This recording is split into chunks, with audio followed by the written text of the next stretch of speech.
mean, the truth is, if you want to win a Loerie, you need to have won at the other international awards, because, I mean, and I suppose, you know, judges are only human, and it's just the way it works, but there's definitely, you know, if you've won at like Cannes, or you've won at DNAD, and you've won at one show, like, those are the people that win Loeries. And that is the hard, cold fact. So if you want to win at Loeries, win at the international shows.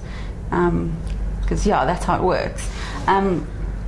Obviously with the exception, and I think that's where Loeries is great, is like, obviously with the really, really local stuff, and stuff that I think is culturally specific, and, you know, because there's stuff that, you know, is great for our local context, and that's the place, you know, like Loeries is the place for it. And you know, the international judges don't get that kind of stuff, and so I think that's probably the one exception, where there's definitely room for that at Loeries. Yeah, that's a really short answer. Yeah. Make sure your entries are lined up so that they go to the international spots first, the international awards first, and then the Loeries. I mean, that's our trick as well. I don't know if it's just... No, there's no trick. We're just Yeah, but one of the things we do is we enter our stuff at the beginning of award season. So by the time, like, Loeries is our last award, so we are ready for DNAD one show clears right at the beginning. Everything is ready by then. Like, everything is run by the end of the year. Like, and we're ready. We run our gauntlets at the beginning of the year, and if we're lucky and our stuff does well, then we generally call for Loeries, or we know that we'll be cool. Yeah. And then we start preparing for the next year. But I think overall, again, like, whether your stuff picks up internationally or not, I think it's a question of having work that breaks through, having work that's well produced, well written, and yeah, stuff that isn't scammy, and, you know, the usual kind of stuff, like any other medium. Just make sure you've got a great idea, and make sure that you've done it justice in its execution. You've got to aim higher than a Loerie. You've got to, and then if you win a Loerie, that's awesome. But I mean, you know, no one wants to be Miss Porfada. You plan on being like frigging Miss South Africa, Miss World.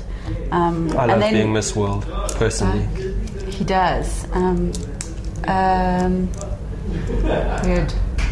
Weird mental imagery. But coming back, you know, I think you've got to set your sights really high.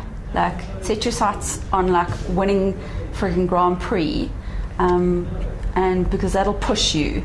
And I think that's when the awards, like, come, when you set your sights really high, and you aim internationally to be the best. Find a style and find your own voice. You know, I think a lot of what we're pretty lucky with is that, like, we've kind of found our own voice.